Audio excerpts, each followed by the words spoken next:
Sa ibang mga bagay, pinirmahan ni Presidente Rodrigo Roa Duterte ang Republic Act No. 11593 kahapon, October 28, 2021, na nagre-reset po ng eleksyon sa Bangsamoro Autonomous Region in Muslim Mindanao sa 2025.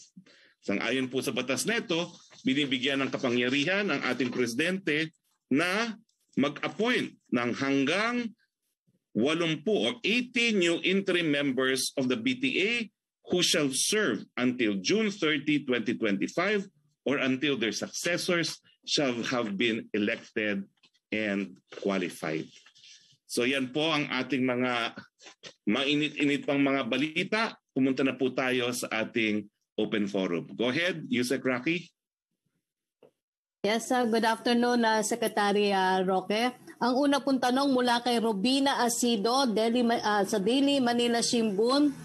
Yung first question po niya na nasagot na daw po ito, yung about ASEAN. Number 2 question po niya, second question niya, is it true that President Duterte is being asked by PDP Laban to run for senator? Similar question po niya with JP Soriano ng GMA News, Chris Jose ng Remate.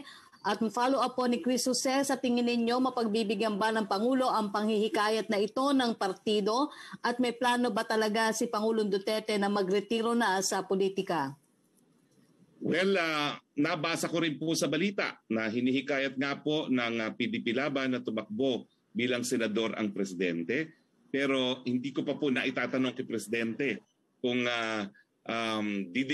gagawin nga niya po ito, no? At pakikinggan itong suhestyon ng PDP Laban.